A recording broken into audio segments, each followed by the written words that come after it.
Crystal McGuire here with the Aviation Technician Education Council, here with a group of folks today, really excited to announce and congratulate our ATEC Annual Student and Educator of the Year Award. So we traditionally do this at the annual conference, at the award ceremony, and it's a lunch, and everybody's very excited, and we get to take pictures this year for the second year in a row. But hopefully 2022, we'll be back together. We're going to do a virtual congratulatory celebration. So I'm here with folks at ATEC that support the initiative from an operations standpoint, and also our company supporters and foundations that have helped us for years, way before I came around, have been supporting these annual awards, and also our nominators and award winners. So we're going to run through a quick agenda, and again, super congratulations to the folks that are with us today. Wish we were able to congratulate you in person, but we'll take this sort of as a backup. This is our backup celebration, and hopefully, like I said, we won't have to do it again next year. So I wanted to first take a moment to recognize JS Firm. So Abby's with us today from JS Firm. They have supported the awards, I think, for the last 3 years.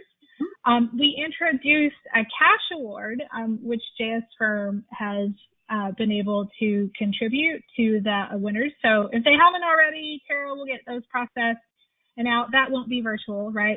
We'll do real cash awards this year. So I want to turn it over to Abby to talk a little bit about their support, and then she'll introduce our nominator for our Educator of the Year. Absolutely. First off, I would like to thank Crystal and the entire ATEC team, jsfirm.com. We definitely take our partnerships with a lot of pride, and ATEC is definitely, one of those groups that we heavily rely on, just as far as events like this. And even during a pandemic, I feel like we were just here. I guess it's now been a year, but now it's a year later within that same pandemic. Now more than ever is a time where these scholarships have to continue. We were in a a shortage of professionals, not just pilots, but also, as we know, mechanics, and that shortage is now unfortunately going to be worse. So now's the worst time to pull back scholarship funds. So, when Crystal approached us again, it was simply a no-brainer to continue the support, and we're happy to partner with ATEC. And for anyone that's not familiar with jsfirm.com, we're an aviation job website, completely free for job seekers, and then we do charge companies to advertise in front of our aviation database.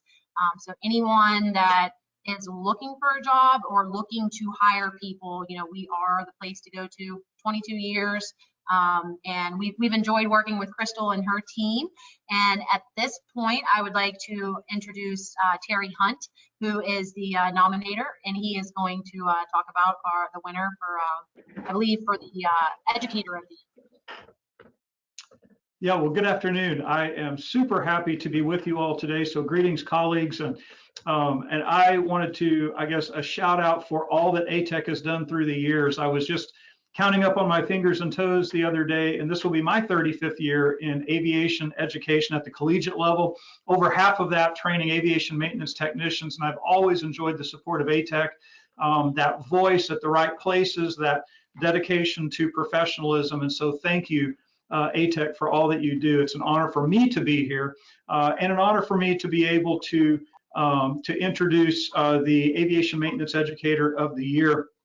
I've had the opportunity to work with Stephen for the past year, although I have known him for several years, and his reputation within the industry as an aviation maintenance technician and an educator certainly precede, I think, our relationship. But as I stepped into the role as director and chair of the Department of Aviation at Kansas State University, I've had the privilege to work with Stephen and to interact with him in probably the most challenging year that education at all levels has experienced. And I've seen him just be the consummate professional, the agility with which he has led his team. He's the option coordinator for the Aviation Maintenance Management program here at Kansas State Polytechnic. And he has done a fantastic job of just leading his team as they have pivoted to online delivery and hybrid and back into the classroom. maintaining all of those distancing things and protocols that have kept us healthy over the past year. I have definitely seen him be a mentor. I have seen him teach by example, both the profession of aviation maintenance, the value of the education that goes with that, and the professionalism and the attitude of safety that really infuses that whole experience. One of the things that he is, famous for here at Kansas State is really the completeness and the beauty of his laboratory manuals. He is probably one of the most well-prepared educators I've ever seen. Even though for many years he has taught these subjects and has mastered them, I am amazed at how he refreshes before he goes into the classroom. He's continually updating his materials so that they always reflect state of the art. And his laboratory manuals that guide the students through those laboratory experiences are just bar none. They are beautiful. And so with all of that, I would say it is without reservation that I wanted to recommend him to this group for consideration. And I'm very happy that he was selected. I can't think of anyone to better reflect really Mr. Livi's legacy of aviation maintenance education, of excellence in our discipline, of all of those traits that we attribute to him in memoriam of this honor. It's again with great pleasure that I introduce to you Mr. Stephen Locklear, the Aviation Maintenance Educator of the Year. Am I up? You're up. Okay. Yeah, thank you very much. I really was not going for an award. I'm just trying to survive and make the experience for my students as meaningful as I can, especially with all the challenges that they face. One of the biggest challenges I ran into was the fact that they become so disconnected when they're going on distance constantly. They tend to lose touch with what they're trying to do sometimes. So the lab manuals help get across what they're trying to learn, because if you can hand them a 70-page document for a class, it really does, if it's full of questions and things that they can discuss and things they need to get done, it helps. And then whenever we do get together, they've already answered a lot of the questions that I would have asked verbally, but because it's written, they tend to have them write down the answers, and I just feel like as long as they do something, they learn it better. Thank you very much for the honor. I did not expect it. I wasn't working for it, but I'm really glad somebody noticed. That's all I've got. Thank you very much. Congrats. Thank you, Stephen, very much. Thank you. Congrats. And then a quick intermission. I also wanted to introduce Fred Dyan from Blue Ridge Community College. Fred has for a long time participated on our review committee. So the committee that looks at all of the nominations that come in for both the student and instructor educator of the year is made up of ATEC members. Fred has donated his time to those efforts for a long time. And I don't know that he's been around since the beginning of these awards, but I wanted to talk a little bit, about the history, what it means to ATEC, and sort of the process and behind the scenes. Go ahead, Fred. Yeah. I've actually been around about 40 years, and near as we can tell, both the Educator and Student of the Year awards started about 1990.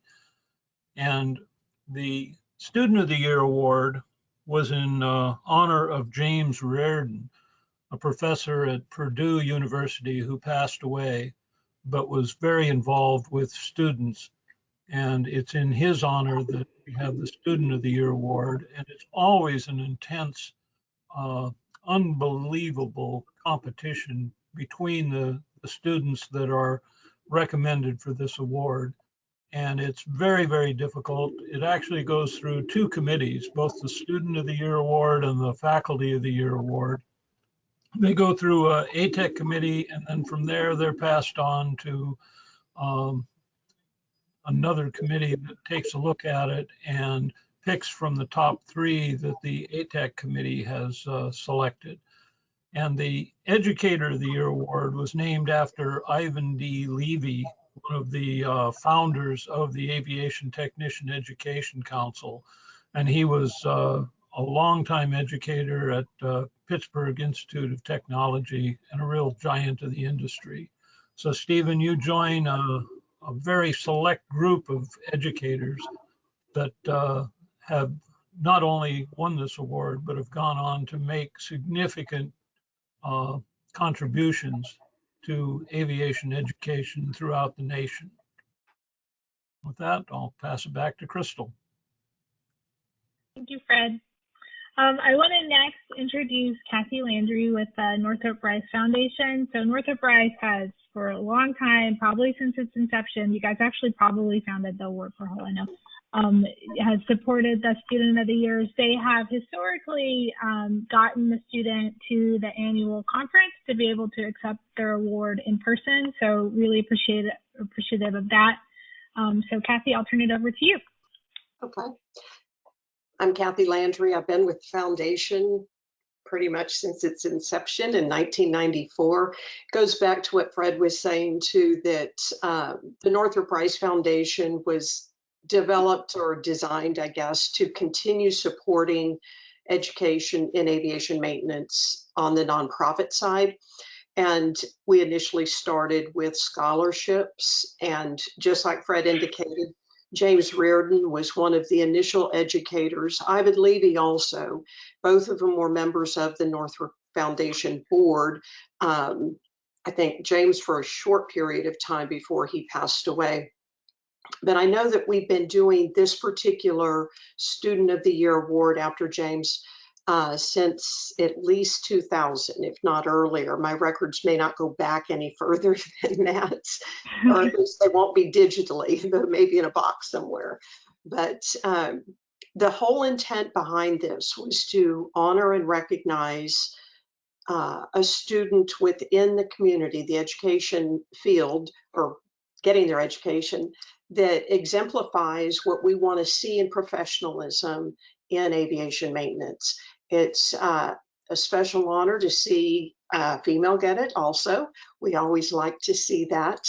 But I think it's very important to continue with this type of support so that students always know that the aviation community from years and years back have always supported their ability to go out into the community and really make a difference in aviation maintenance. At this time, I'd like to turn it over to the nominator, Mark Bathurst from Lansing Community College. He's the executive director of the aviation maintenance program and did the nomination for Julianne. Over to you, Mark. Thank you, Kathy. Good afternoon, everybody. First, let me thank the selection committee, the review committee, for the hard work. As Fred said, it's a rigorous process. I know from sitting in the audience over the number of ATEC conferences that I've attended, how important it is for the group to be able to review all of the nominees. And I'm sure it was not an easy decision, but I think in this year they made the right choice. So we're very happy at Lansing Community College. It's only once in a great while that a student distinguishes herself, as Julianne has done during the almost 2 years that she's been with our program. She's a single mom. She's working extensive hours for the local FBO up at the Lansing, Michigan airport, and she's enrolled in our program as a full-time. When I think about what a well-rounded student looks like, what a well-rounded student should be, Julianne immediately came to mind, and it was our honor as a group, myself and our faculty, to put together the nomination package for Julianne. She's extremely active in the aviation maintenance community. She's led a number of roundtable discussions at recent Great Lakes Women in Aviation Career Symposiums. She was recognized by our local EAA chapter for her drive, leadership, motivation, achievement when she was awarded a significant scholarship for tuition and fees by the EAA chapter. She at LCC is an outstanding student, currently holds a 3.99 out of 4.0 grade point at LCC, on the president's list every semester. And even on top of that, is currently enrolled at Purdue in the Bachelor of Science in Legal Support and Services program, where she has a cumulative GPA of 3.61 with over 135 credits. I don't know how she does it all in one day, but she manages to do it, and do it with great skill and great accomplishment. She's a member of a number of aviation-related organizations, including EAA, PAMA, International Society of Air Safety Investigators, Women Corporate Aviation, and the American Legion Auxiliary. She already has received several other scholarships, significant scholarships, from organizations in the aviation maintenance career field. And they've all recognized her for her academic achievements, personal accomplishments, drive, and initiative. So as I said at the beginning, and I'll say it again, it was certainly our honor to nominate Julianne for this year's Student of the Year award. And again, I thank the committee for their hard work. I think Julianne's on. I don't know if she can talk to us. So Crystal, I'll turn it back to you to see if we can get Julianne on. Yeah, Julianne, are you with us? I am here. Can you hear me? Yes. Yeah, we can hear you. All right. Thank you for all the kind words, Mark. I appreciate that. I also want to thank ATEC and the selection committee, Northrop Foundation, JS Firm, and just everything you guys do for the industry, not just this award, but I'm honored to have been selected for this award, and especially because it's named for someone who was just so passionate about aviation and the policy that shapes the aviation future and the future of maintenance and technology students. So I guess I want to say I think a student is a success only if they have a great support team, and LCC has really, the administration and instructors at LCC, they go above and beyond every day to make sure that I am a success and all of the other students are a success. So it is never out of the question for someone to stay late to make sure that a student understands a concept, and to be, work through lunches or whatever to make sure that the students are really the best that they can be, and that's notable also. So again, thank you so much for selecting me, and I'm absolutely honored. Congrats. Congratulations. Thanks, Julianne, very much. Okay, Thank that you. wraps our virtual award ceremony. Thanks again. Congratulations to our award recipients. Like I said, Tara will be processing your awards, and they will be coming to you if you haven't already received them. So again, look forward to seeing everybody in person. Julianne and Stephen, you're certainly welcome. We can do this again, maybe at the podium in the spring in Fort Worth if you're able to make it. So thanks, everybody. Have a great day. Thank you, Crystal. Thank you. Thank you very much. Bye.